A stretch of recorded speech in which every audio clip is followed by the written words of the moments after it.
Welcome to Truth Behind Travel Podcast, a platform for tourism, travel, and hospitality professionals and enthusiasts to share, learn, and unlearn what we need to create better tourism, protect the environment, and become better humans. I'm your host, Dolores Semeraro, and every week I bring on the podcast the voices of those out there making a difference to learn the hard truth behind the world of travel and tourism, what works and what we can collectively do better. Welcome to Season 4, a series of conversations fully dedicated to women in travel, the trailblazers, the visionaries who have been and continue to be the force for good we need to hear more from. Joining us on the show, I am thrilled to welcome Truth Behind Travel podcast sponsor, Women Travel Leaders. Women Travel Leaders is a community that supports high-performing, purpose-driven travel business leaders to grow their business in less time by fostering a community of heart-led leaders who prioritize authenticity and impact above all else. Are you ready to start thriving in your travel business and your life through connecting with a powerful community that truly has your back? Well, head over to the show notes and on the link, mention Dolores in the referral name to first access when applications open and receive 25% off your first year of membership. On this episode, I sit down with the founders of Women Travel Leaders themselves. In the flesh, together we discuss how community is the true pillar of growth, the power it holds to bring people together, aligned, inspired. Both of them were already on a personal journey to create a support system around women in travel. And just like magic, or just like social media, they were introduced and boom, they found themselves on the most beautiful collision course that led to the creation of one of the most powerful communities in the travel sphere. I normally share a quick summary of what we talked about it at the beginning of every episode. But in this case, I'm thinking, what didn't we talk about, really? We touched on vulnerability, community, toxic working environments, and leading from the heart, and so much more. Let's welcome Women Travel Leaders founders, Jennine Cohen and Gallagher. Welcome back to Truth Behind Travel, Season 4, a full-on season dedicated to women in travel, their power, their resilience, their strength. And today on the podcast, I'd like to say probably two of the best examples of empowerment when it comes to women in leadership positions in the tourism and travel industry. The founders of Women Travel Leaders, Jennine and Catherine, welcome. Just to get started, really, I'd like each one of you to walk us through the journey that took you to meet and create this amazing platform. I don't know if I can call it a platform. It's such a living creature itself, right? Women Travel Leaders. How did it started? What defined it? And how are you feeling into it? Jennine, would you like to get started? Yeah. So how did we get started? Let's see. It's been a journey. It started, I guess it would have been around 2016, actually, very informally in the Bay Area. We were a group of women, specifically from the luxury and adventure segments of the travel industry, top-level women in the industry, just kind of getting together. And it went on like that for some years. And then there was, the pandemic. The pandemic started. I was going to go into some more story about it, but simply put, the pandemic started. And at that point, this is kind of before Catherine was in the picture, I decided to formalize Women Travel Leaders as a professional association to support top-level women who were decision makers in the travel industry, who at that point were sort of fighting for their lives and their businesses to keep things together, when now it may feel like a distant memory to some. The travel industry was paused for what felt like an indefinite amount of time at that point. We all know, those of us who are business owners, that it can be very lonely and challenging to have a business on your own. And it was a moment in time where things were changing quite rapidly in the world, especially in the world of travel. There was no travel for an extended period of time. And I questioned whether I could really do it alone and how, or what my real ability or aptitude or was to keep it all going. So at that time, another Italian, wonderful Italian who you know, Rocco Brava, posted, and this is kind of the magic of social media and why I think it's such an exciting time to be alive, of the kind of connections that technology can make happen. Catherine had posted something on Facebook saying, I'm looking for someone who's a coach and also knows the travel industry. And Rocco tagged me. I reached out separately to Catherine in a DM on Facebook and I said, I'm just curious, why were you looking for this person? And she said, well, I'm looking to start this entrepreneurial thing with the travel industry and coaching. And I said, well, let's jump on a quick call. Catherine was like, yeah, let's do it. And it was like from day one, we were just kind of on the same page. Now we're a global association and we represent over 250 million in revenue worldwide. And we have very ambitious plans to grow quite more substantially in the next 3 years. Catherine, what did you expect and what were your thoughts when you first got in touch with Jennine? And did you expect this to unfold in such a successful membership program? I didn't know what to expect when we first met, and it's a really good example of following and going with the flow, because as Jennine said, I'd been exploring this idea myself, and then serendipitously we met, and it just felt so aligned with everything that I was doing, even though I'd never envisaged doing exactly what we're doing right now. So it's been a really beautiful journey of self-discovery as well as developing something that I think is really cool.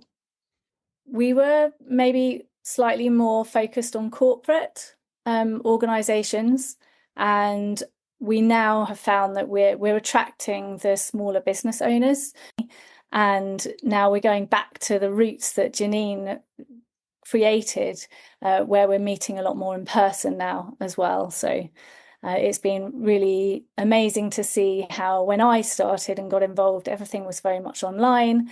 And now we're really being able to blend both the online and the in-person. And what I always like to say is that the online community is like the glue that holds everything together. You go to a lot of these in-person industry conferences and you can meet people, or even fam trips, and they're brilliant. You might have a little WhatsApp group going and you have a little flurry of activity maybe for a couple of weeks after the event, and then you're on your own again. And what we've got with WTL is consistency, and there's constant support there with events that we have on throughout the month where we have our members coming together. I think the two of you took an enormous leap of faith with each other by trusting each other's, expertise and experiences in the travel industry. Never met before, building a business. Well, before a business, actually, it's kind of like building around a vision that some might say, okay, at some point you start monetizing it. And but what is the core mission of the vision per se? And for you, it was always community. And when I look at the members of Women Travel Leaders, I almost think they also take a leap of faith into each other, because nowadays, especially entrepreneurship in women, there's so much isolation. People work in isolations and everyone is so scattered and trying to protect the business, trying to look successful, trying to always make it look like everything is great, that everything is going fine with the business and getting more business in. And at the same time, still running a life, like a family, kids, or whatever private life they would have, in the background, running in the background. That leap of faith is what I think is at the base, feels like it's at the base of that sense of community. How did you achieve a successful sense of community over competition? Because many of your members, many of the members of Women Travel Leaders are in the same line of business. It's a lot of things. It's not just one thing. I think it's a few things coming together. The first is it's leading is everything. Leading by example is everything. So, being that ourselves, obviously, But we do vet the members. So there is a specific criteria that we're looking for: a track record for success, minimum revenue numbers, high quality standards, all of that. But there's also this intangible thing that we're looking for too, which is, what's the vibe? Of that person. Does it feel frequency aligned? And when I say frequency, I really mean being in the frequency of abundance, giving back, and of love, bringing love, everything to the center of what we do. Then Catherine, and I'll let Catherine speak to this more specifically, Catherine and Solange, well, all of us really, but especially the two of them, have done a really brilliant job of constantly, and that's what Catherine said about consistency, creating opportunities for engagement within the community. And now community business is like a thing now that just emerged in the last couple of years. It didn't really exist in the same way that it does now, or at least it wasn't as popular in pre-pandemic days. But it is surprisingly challenging to keep a community engaged and active. And a lot of our members say that the WTL community is the most engaged and active community that they've ever engaged themselves with at all. And then I think also bringing a piece of a depth of connection in what we do. And to speak to what you said around, oh, I'm running a travel business, everything is fine, everything's great. Well, no, not everything is great and fine all the time. I mean, people get divorced, people have like hormonal stuff happening where they have no energy and they have no idea what's going on. There's also there's a fine line with vulnerability too, right? Like, it's not therapy where, although we have had over the years, tears shed for many different reasons. We've had members go through cancer, or other things, that have, and they've had to show up in vulnerable and authentic ways. And the idea with Women Travel Leaders, with our member base, is that when we bring someone into the fold of the membership, we're supporting, we're committing ourselves to supporting that woman, independent of what her title of the day is. So it's not like, okay, you were VP of blah blah, or you own this company, and then the company went out of business or whatever happened, and then sorry, you're out of WTL. We're making a bet on the person. We're saying, you're someone who we believe in. Yes, you've got a great title right now, but we're committed to you throughout your career.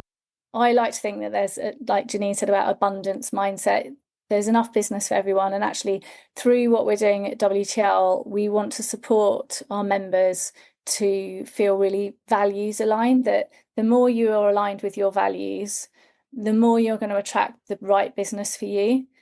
And actually, if you're really values aligned and you're really specific about who you're looking for, I think there's, even if you're in the same destination, like one person will be brilliant at doing travel for teenage kids. Another one is going to be better for solo travelers. And, so the more you can really focus on your niche. And actually, we've got, like in Colombia, I think we have 4 or 5 members who are based in Colombia. And you could say, oh, well, they're all like competing. But actually, I know they all chat with each other as well, and they support each other. And sometimes they'll pass business to each other because what's right for one isn't right for the other. And actually, the more you can be focused on that, I think the better for everyone. Where do you see amongst such a diverse range of roles and responsibilities and sort of like business profiles, where do you see women truly empowered? Where do we see women truly empowered? I think really when they come together, when they've got mutual support. So true empowerment comes under forms of togetherness. So when women come together, and that's when they're truly empowered. You've seen many kinds of leading roles. You've seen very powerful women in great organizations. You've seen entrepreneurs. You've seen small business owners. Where do you think women in leading roles and in leadership, where do we stand today?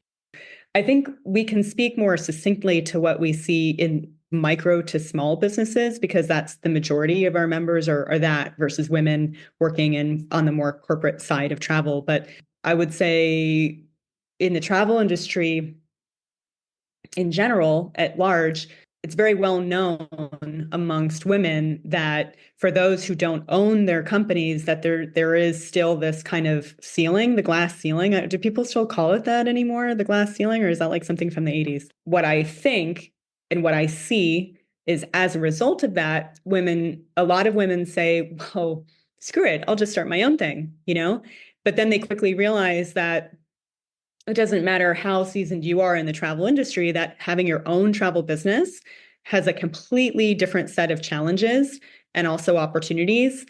And by coming together, we can share in ways that help people fast track to answers so they can grow their businesses in less time. I feel that women, we've been conditioned to behave in a masculine kind of way. There's that sort of historical way of business and it's still very prevalent, but focused on growth and shareholder profits.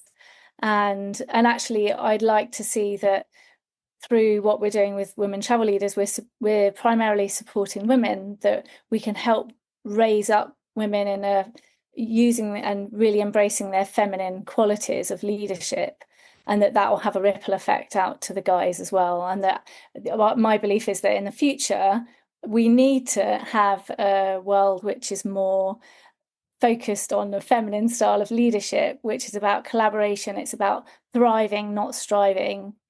It's about balance, not burnout. That if we can all come together like that, and we can all support each other, all be values aligned, then you create a much more, I think, circular economy as well, that's not focused on shareholder profits and growth. It sort of goes out like this rather than like that. Actually, I'll be curious, like I look at different type of leadership scenarios. What do you think has the most benefit for the long run? A woman leading a team, like a leading woman with a team of various sorts, or a leader that leads a team of women? What is more successful, do you think? I think it's a person who leads from the heart. That's what we're about at Women Travel Leaders. It's not about men and women, especially not putting them against one another. It's about leading from the heart. And leading from the heart requires having a different kind of vision that has nothing to do with your ocular vision and has nothing to do with competition. Competition is an illusion that's been created by our society to make people more productive. So we all support one another in a very deep and authentic way, knowing that by creating these bonds that we've created, both by the glue of the online community, but now also these events, including the retreat that we just did in Panama, we're bringing heart-centered leaders, purpose-driven leaders together, including men. We had men on that retreat too. I think it says a lot about the men who are willing to come on a retreat that's called Women Travel Leaders. We've been calling ourselves more WTL lately because we want men to be included in this conversation, actually. We don't want men to feel excluded. Some of our community is for women, but for some of our events, we've had amazing men there who are incredible, doing the most amazing things. And they're deeply supportive of humanity and the planet, men and women both. There needs to be a kind of, from my perspective, a shift in this question of like, well, how high up are women getting, or where are they hitting the glass ceiling, and why aren't they getting into the top leadership roles? Of, what we find with a lot of our members is like, they don't want to, like they don't want to, they just want to kind of come out of the matrix completely. They don't want to be in that reality anymore.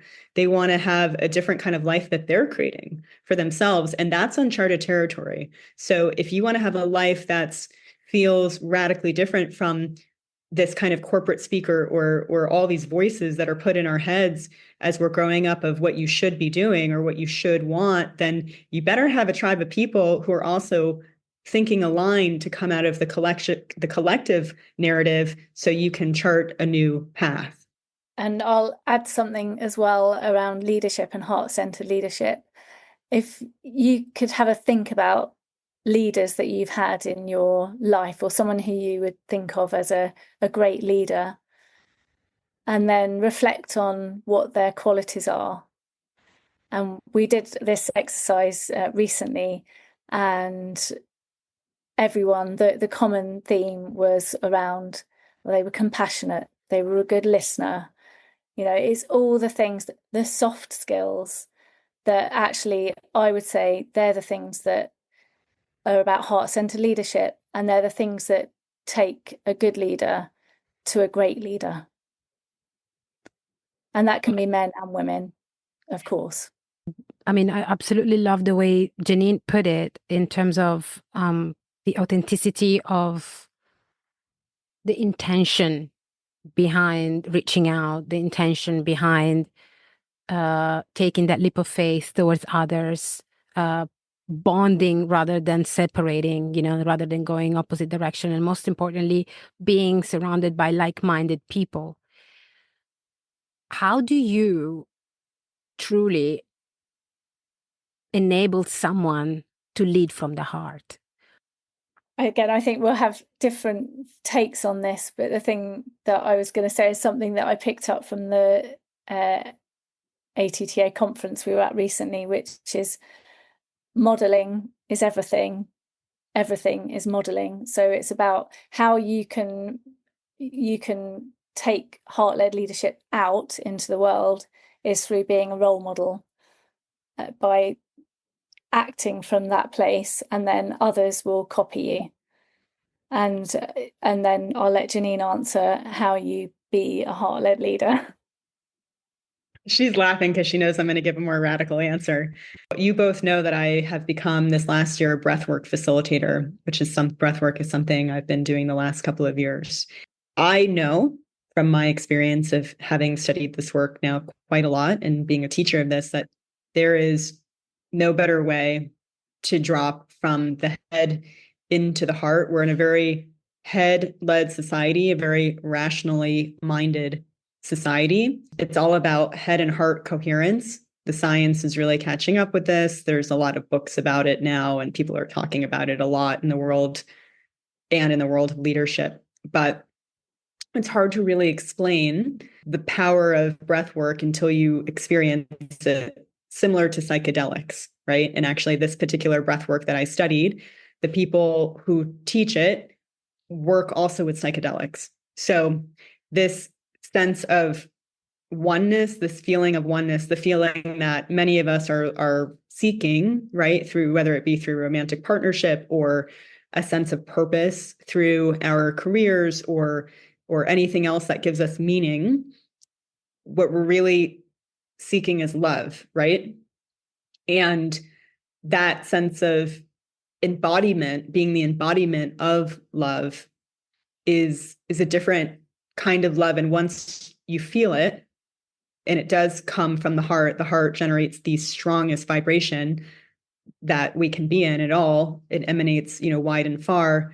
Then you don't have to look for anything outside of yourself because you have everything within yourself. Then you're able to truly show up in a way that releases attachment from any outcome, because anything that you do, any decision you make as a leader will naturally serve the higher good, because you'll understand from a heart perspective that we're all one. How would you describe a toxic environment as truly, like, because I'm thinking, I'm imagining, and I'm visualizing with you an environment where the support system, sustain relationship builds upon, the community relationship, opportunities, collaborations. And this all sounds very beautiful when it happens. But truth is that many of these women, whether they, as you said before, Jennine, they at some point they said, it's like, screw this, I'm going to do my own thing. I'm going to run my own business. In a way or another, they do come from an environment that wasn't serving them anymore, that was, not speaking to their values, or it was toxic, something that was not really making sense. And I wonder, how does that environment look like? Because perhaps some of the listeners today are listening to this podcast and are like swimming in this environment. They just don't know it. Well, I haven't been in a toxic environment in a very, very long time. So it's going to be hard for me to answer that question, but I can answer how to make the transition out of it, which is it doesn't happen overnight. Things take time, and we all do things when we're ready to do them. In terms of taking a leap, right? A leap of faith. Having your own business is one of the biggest leaps of faith that any of us can have. From what I've seen and what I experienced in the last retreat that we had as well, it does require taking a pause. Finally, people are taking a pause from their lives and stepping back and stepping out of the toxic stuff. Whether there's so much toxicity in everything in the world, not just our working worlds, but how can you blame people from being in conflict with one another when we're living in the world that we're living, where people are under so much stress? If you want to heal any toxic relationship, it starts with healing yourself. And then relationships start to transform, and then your reality starts to transform. It doesn't have to be necessarily you're flying halfway across the planet, because fortunately we live in a world now where there are many things available in many places, but to have a container where one is able to zoom out and say, well, wait a second, what do I actually want my life to look like? That's something that many people they don't take the time to do it, because they say, well, I don't have the time to do that. I'm doing this and this, and I'm just trying, I'm doing this and this and this, but that's a kind of victim mentality. So, and I actually really want to speak to this too. So we are not a association of victimhood. Women Travel Leaders is not a place where you come to say, oh, well, I was mistreated at work. And of course, if we do provide support around how to have a difficult conversation, but it really is about taking radical responsibility for your life. That means taking responsibility for your achievements. And that also means taking responsibility by, what does my life look like right now? And if I'm in a toxic work situation, who is that on? That's on me for staying in that situation. But one step in the right direction is, again, coming back to community, having people who can help shine the light on. Sometimes when we're so in it, we don't see how toxic stuff is. Just like when you have a toxic boyfriend, or a toxic relationship, toxic romantic relationship. Sometimes you need one of your best friends to shine the light and say, hey, honey, what the hell are you doing with your life? Like, what? I know you, like, this is not you. So to have that in your professional life as well is priceless. So going back to your question about being in a toxic environment, I would say that, something like our community, finding community, actually, if you're wherever you're at, finding community that's outside of that situation that you're in, because it is, as Jennine just said, it will shine a light on the reality of your situation.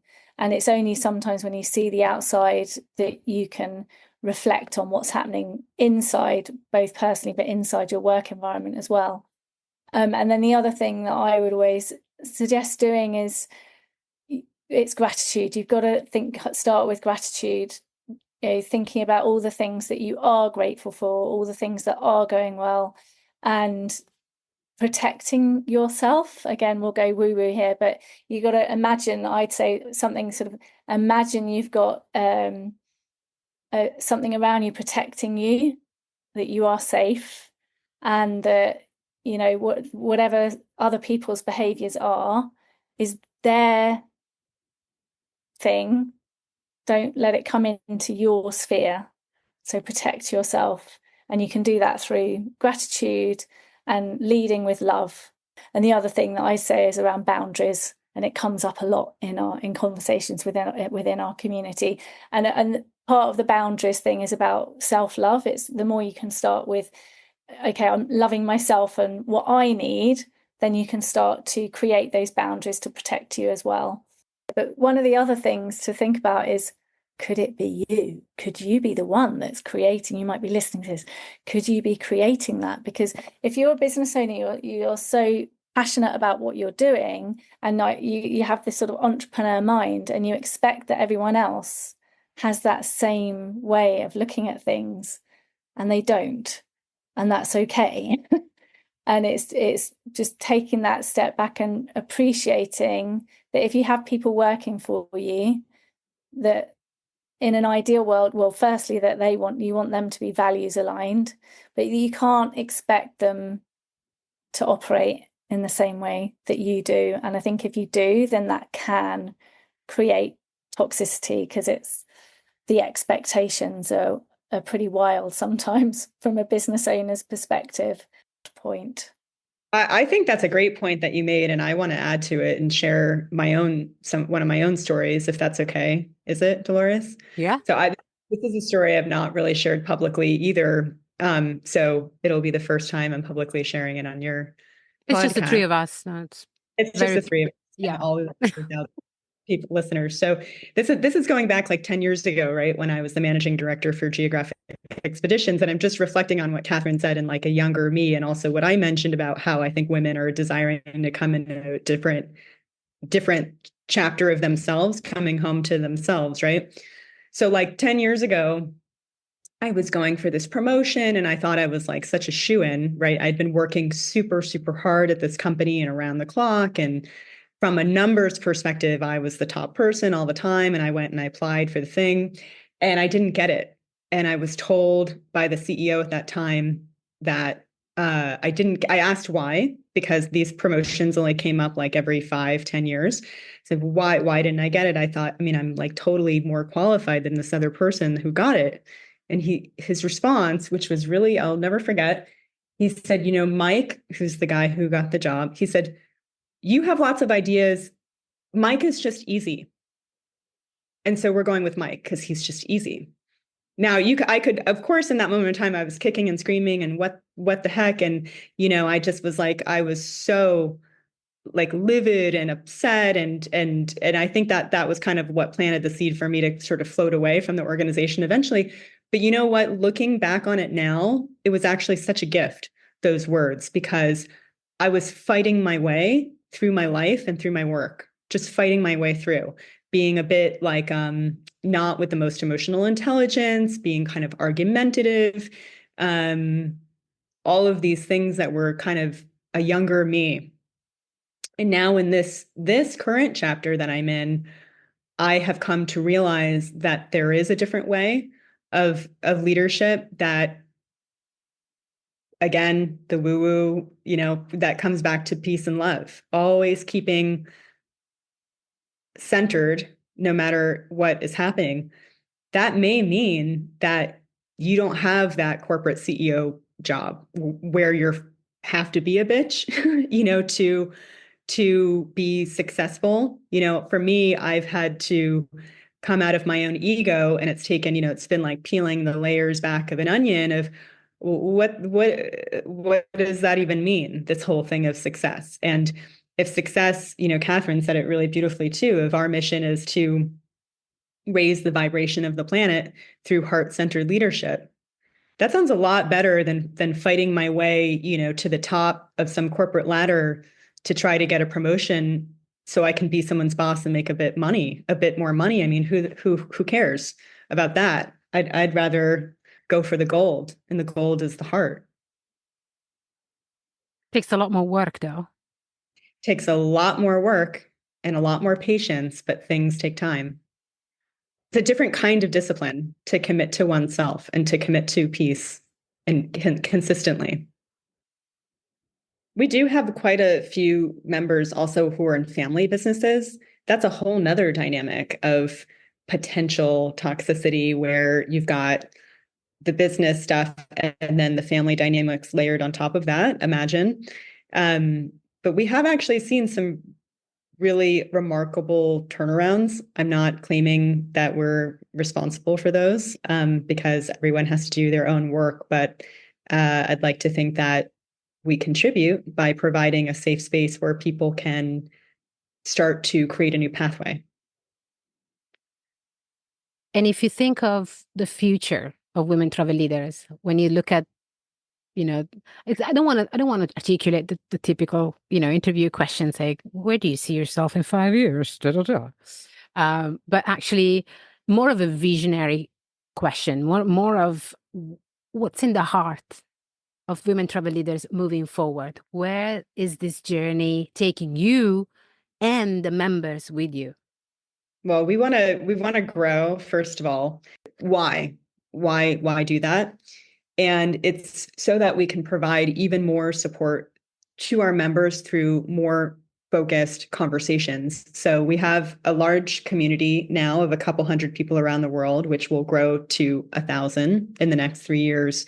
But by growing, we're able to provide spaces within the larger space around line of business, amount of revenue, what time zone they're in, business goals, et cetera, so that we're creating more perfect matches. And the other thing is people are constantly, when it comes to engagement, you ask, like, how do you keep the community engaged and vibrant? Well, there's people every day asking, does anyone have a contact here? I'm looking for this person. I'm looking for a recommendation for DMC. I need a hotel here. So the more people we have in the network, obviously we have more information that we can pull from. And then we'll be doing a lot more events, live events, both at the international level around travel conferences. And then we have the post-conference retreats that are kind of decompression. And then Catherine's been heading up as well a regional chapter leader initiative as well. So that the idea there is that you'll be able to connect your local community. So build up your local tribe, who are your buddies who are there and who got your back in your own town or county or country in some cases, and then connect that with a global network of support as well. Do you think, and this is really like, for me, it's like, it's my wrap up of a conversation that has given me just so much. Look at all my notes. I would have the hardest time to edit this because it's so full of tangible takeaways, tangible value. And I imagine a woman out there perhaps leading her own travel business that has never heard of women travel leaders. And I imagine her listening to the podcast and listening to very attentively to the wisdom that comes from the heart and the experience that both of you bring into this community. And I imagine this person be not just satisfied with a 20 minutes or a 1 hour podcast that she's taken the time to listen, but perhaps inspired to take action. If there was an action that you would want anyone to take after listening to this podcast episode, what would that be? So we would love to see an application from you and get you involved with a high-level group of community leaders who are changing the travel industry as we know it. So you could take a look at our website. You can contact us. Dolores will give contact information so that you can get in touch with us if you want to know more. Follow us on social media, Women Travel Leaders. And we're very, very, very grateful to you for having us. And thank you. Thank you so much for joining me on this wonderful interview. Actually, it's 1 hour has just gone by. It will be very difficult to edit this podcast. If anything, what would you be, as I always ask this last question to my podcast guests, if you would leave the podcast listeners with a word of wisdom for their immediate future, their far future, their tomorrow, their tonight, what would that be? Find your people and stick with them. Follow your heart. Thank you so much for being on the podcast today. It's been an honor to get to know you better on the podcast. We've been planning this for a long time. A lot of wisdom, a lot of golden nuggets in the conversation today will be summarized in the show notes as well as the transcript. More about women travel leaders will certainly come on board on the podcast. Thank you so much for all that you shared today, Jennine and Catherine. Thank you, Dolores. Been an honor. Thank you so much, Dolores. We totally love you, honor, respect you, and we're super, super grateful to have you in the community. Thank you for being with us today on Truth Behind Travel podcast with the founders of Women Travel Leaders, Jennine Cohen and Catherine Gallagher. If you want to get in touch with them, all you have to do is to head over to the show notes and click on the link to start your journey with Women Travel Leaders. And if you want to become a member, with that link, you will also get a juicy discount on the membership fee. Before you go, share this podcast with your community, with your friends, with your professional network. That's really the best way to support this podcast and amplify a message that helps people. The more hear it, the better. Thank you, and until next time, farewell, my friends.